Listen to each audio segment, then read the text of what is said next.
Oi pessoal, tudo bem? A paz do Senhor. Hoje é o terceiro vídeo da série Eis-me Aqui. Antes de começar o vídeo, eu quero pedir para vocês se inscreverem no canal, assinar o sininho, apertar o sininho de notificação, perdoem os erros. Me sigam nas redes sociais, Instagram e Facebook, Instagram _pri, Facebook é @priscila.bezerra. Tudo bem? Perdoem os latidos da minha cachorra, porque isso vai atrapalhar um pouquinho o vídeo, mas eu creio que o que Deus tem para mostrar para cada um de nós neste vídeo não pode ser atrapalhado pelos ruídos das falhas de gravações, tá bom? Para não tomar muito tempo, vou ler alguns versículos no livro de Daniel, capítulo 1. Então, livro de Daniel, capítulo 1, seus versículos a partir do 1º, que diz assim: No ano terceiro do reinado de Joaquim, rei de Judá, Nabucodonosor, rei da Babilônia, veio a Jerusalém e a sitiou. O Senhor entregou nas mãos dele, Joaquim, rei de Judá, e alguns dos utensílios da casa de Deus. Nabucodonosor levou esses utensílios para a terra de Sinar, para o templo de seu Deus, e os pôs na casa do tesouro do seu Deus. Depois o rei ordenou a Aspenaz, chefe de seus eunucos, que trouxesse alguns dos filhos de Israel, tanto da linhagem real como dos nobres, jovens, de boa aparência, instruídos, versados no conhecimento, e que fossem competentes para servirem no palácio real, e que Aspenaz lhes ensinasse a cultura e a língua dos caldeus. O rei determinou que eles recebessem uma alimentação diária tirada das finas iguarias da mesa real e do vinho que ele bebia. Os jovens deveriam ser educados ao longo de 3 anos e, ao final desse período, passariam a servir o rei. Entre eles, Daniel, Ananias, Misael e Azarias, tribo de Judá. O chefe dos eunucos lhes deu outros nomes, a saber, a Daniel, o de Beltesazar, a Ananias, o de Sadraque, e o de Misael, o de Mesaque, e a Azarias, o de Abednego. Daniel resolveu não se contaminar com as finas iguarias do rei, nem com o vinho que ele bebia. Por isso, pediu ao chefe dos eunucos que lhe permitisse não se contaminar. E Deus concedeu a Daniel misericórdia e compreensão da parte do chefe dos eunucos. Porém, o chefe dos eunucos disse a Daniel: Tenho medo do meu senhor, o rei, que determinou o que vocês devem comer e beber. E se ele perceber que o resto de vocês está mais abatido do que o resto dos outros jovens da mesma idade, se isso viesse a acontecer, vocês poriam a minha cabeça em perigo diante do rei. E então Daniel com o cozinheiro-chefe, a quem o chefe dos eunucos havia encarregado de cuidar de Daniel, Ananias, Misael e Azarias. Porém disse a ele Daniel: Por favor, faça uma experiência com estes seus servos durante 10 dias. Dê-nos legumes para comer e água para beber. Depois, compare a nossa aparência com as dos jovens que comem das finas iguarias do rei. Dependendo do que enxergar, o Senhor decidirá o que fazer com estes seus servos. Eu vou ler até aqui.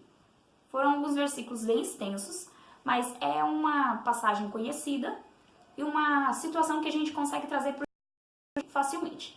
Quando nós abrimos a Bíblia e nós começamos a pensar sobre o agir de Deus dentro de cada situação, nós podemos pegar a situação de Adão e Eva. Adão e Eva eram os primeiros. Era tudo aquilo quanto Deus tinha criado no princípio. E Deus fez todos um para o outro e ambos para Deus, para que eles fossem uma forma de representar a Trindade de Deus, Pai, Filho e Espírito Santo. Ambos eles contribuem para o plano perfeito da criação. Só que chega um belo dia em que a serpente se apresenta sendo usada pelo próprio inimigo, a Eva, e diz para que ela coma da árvore do conhecimento do bem e do mal. A Eva, indo nesta tentativa, leva junto a Adão, que é o seu esposo, e ambos pecam contra Deus. Porém, eu consigo perceber nessa passagem que o Senhor deu sabedoria e misericórdia tão imensa que mesmo diante de uma situação que ele já sabia que iria acontecer, ele permaneceu insistindo na humanidade. Ele insistiu que muitos já diziam que havia se perdido. E no versículo em Gênesis 3, versículo 9, ele chega e fala assim: Adão, onde tu estás? porque ele não queria saber o que tinha acontecido, mas ele queria ouvir a justificativa, ele queria o retorno de Adão.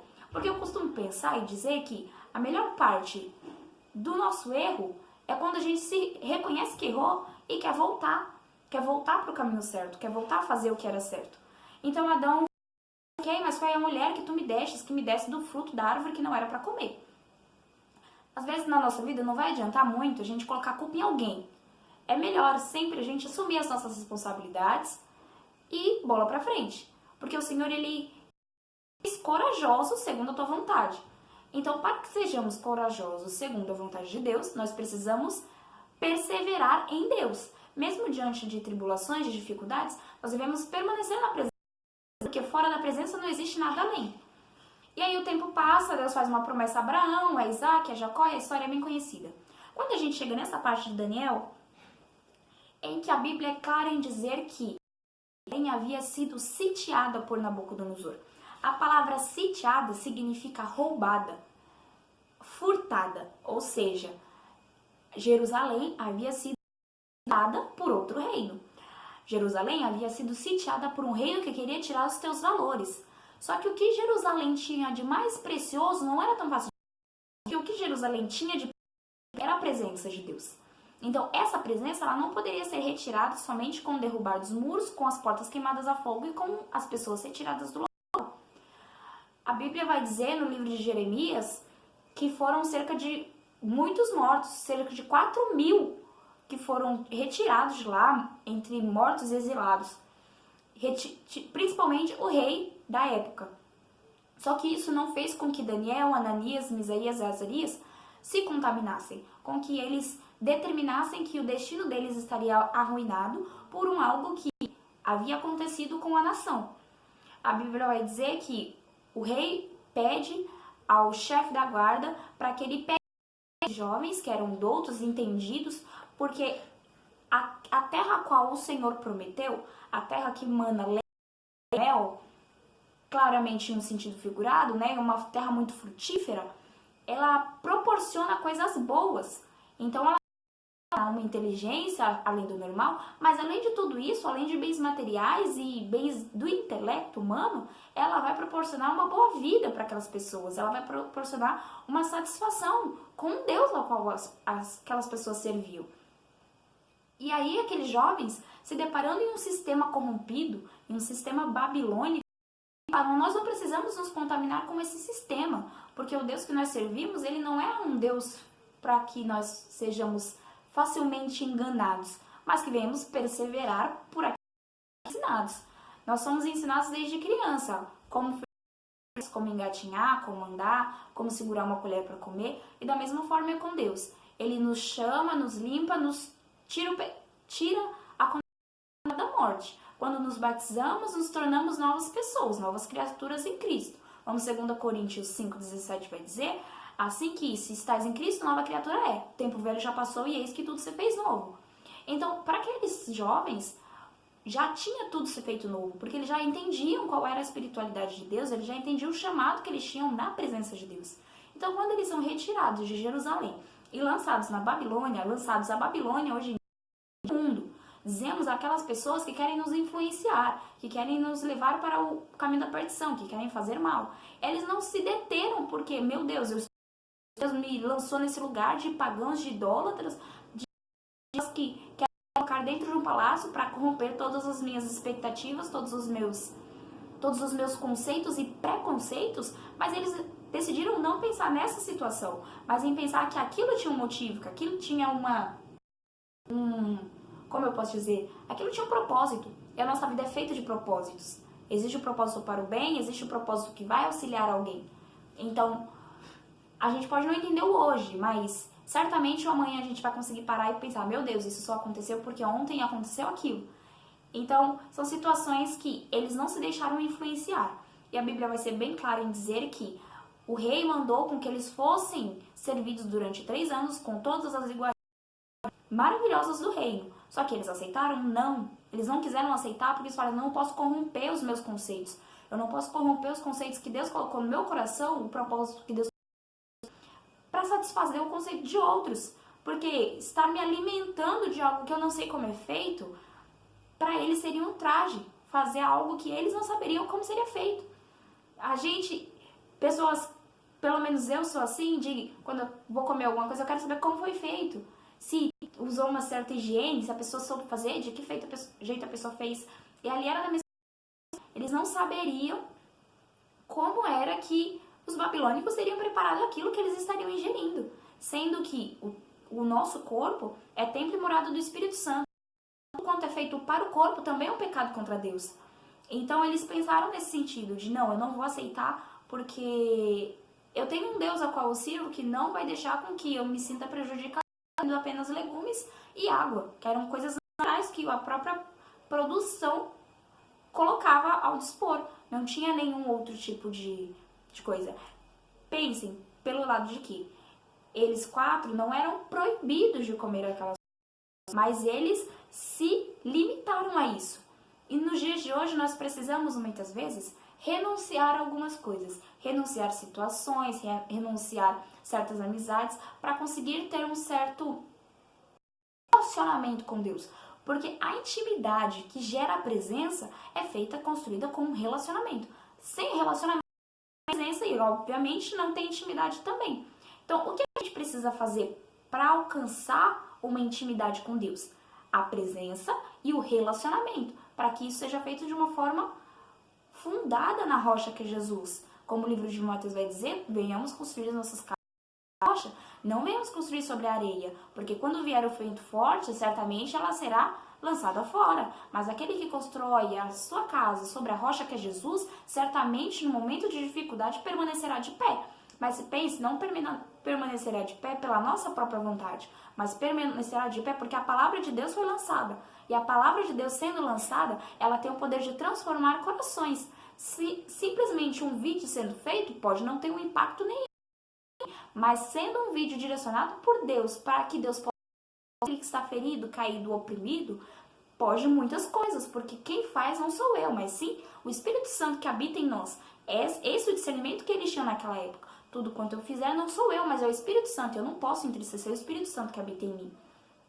Deus falaram assim, olha, Aspenados, faz um teste de 10 dias, mas a palavra vai dizer que o rei pediu para que eles fossem alimentados pelas iguarias reais por 3 anos. Então, eu acho que o reino estava ganhando. De 10 dias para 3 anos, eles tinham muitos lucros. Então, falou, tudo bem. Só que quando eles viram que depois de 10 dias, olharam para os 4 e falaram assim que eles estavam mais cheios, mas com mais vigor, que todos os outros estavam se alimentando com as iguarias reais, eles perceberam que não era somente a alimentação, mas era o Deus ao qual eles serviam. Porque o que o mundo vai ver em nós é aquilo que fazemos para com o nosso Deus. É a nossa espiritualidade que deve ser e mostrada. Não somente o nosso eu, mas o Deus que habita em nós. Porque nós certamente não somos nada, mas Deus é quem faz. Então, o ímpio apenas percebeu que eles estavam diferentes e autorizou com que eles permanecessem os outros 3 anos se alimentando de água. Mas por quê? Eles souberam honrar se limitando, retirando algo que para eles seria muito bom. Comer aquelas coisas, aquela alimentação real, era uma coisa de realeza. Então, naquela época, poucos tinham. E eles estavam, para muitos ali que tinham sido retirados de Judá, era um privilégio. Mas espiritual era uma afronta contra o Deus que eles serviam. Então, na nossa vida, que todos nós, inclusive eu, tenhamos essa distinção. Será que se eu fizer isso hoje, eu vou fazer isso hoje a Deus ou vai entristecer a Deus? Porque de qualquer forma, é como um pai tenta alegrar um filho, nós também precisamos nos preocupar com o impacto que estaremos causando. E não tem problema, porque o único que decidiu não se contaminar foi Daniel. Mas perceba que a partir de Daniel, 3 vieram através dele. Então, você somente pode ser usado. Você pode pensar, eu estou sozinho nessa caminhada. Mas na realidade você não está. Porque onde tem 1, tem 2, 3. E quando você perceber, existem muitos outros se influenciando pelas suas atitudes, se influenciando pelas coisas ao qual você diz. Então, tudo quanto for dito, feito e pensado para contribuir para o reino de Deus, certamente é o próprio Senhor que vai dar vitória nessa situação. Então não adianta ficarmos apreensivos, preocupados, porque quem é o dono da terra é o próprio Deus. Então, quando a gente vê esse trabalhar do Senhor na palavra, a gente pensa, eu não estou sozinho diante das dificuldades, porque são nos momentos de tristeza, de perda, que o inimigo pousa perto de nós e algumas situações acabam nosso ser. Isso é normal. É normal nós nos entristecermos com algumas situações. É normal, somos humanos. Mas que nunca venhamos desistir daquilo que o Senhor determinou. Que se entristecer, isso vai acontecer. Todos nós somos humanos. Mas que isso não venha mudar a nossa espiritualidade. Que isso não venha trazer uma situação ruim e fazer com que nós abrimos mão daquilo que um dia Deus pagou com alto preço. Porque Jesus, na cruz do Calvário, ele morreu pelos nossos pecados. Quando ele estava lá, Deus não pensou no Filho, mas também nós que somos filhos. Efésios 5 vai dizer que fomos feitos filhos de Deus, segundo a sua imagem e semelhança. Então, quando Jesus estava lá no madeiro, de braços abertos, sofrendo aquela cruel morte, automaticamente o próprio Jesus, o próprio Deus, diz que, olha, meu filho está morrendo por eles, para salvar a humanidade. Porque se esse sacrifício não tivesse existido, nós nunca estaríamos aqui. E tudo quanto já aconteceu, tudo está dessa forma, já tendo um sacrifício há 2019 anos atrás, somos fruto desse sacrifício.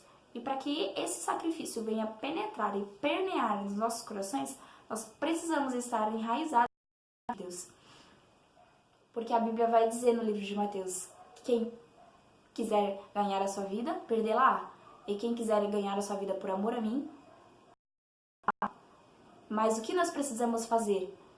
Se tu quiseres vir após mim, tome a tua cruz e siga-me. O nosso único desejo, a nossa única intenção deve ser seguir a Jesus. Porque Jesus é o caminho, a verdade e a vida. Amém?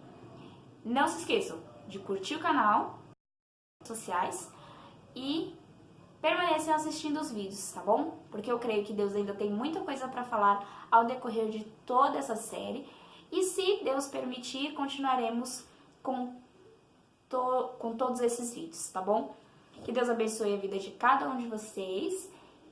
E não percam nenhuma atualização, tá bom? Até o próximo vídeo. Fiquem com Deus.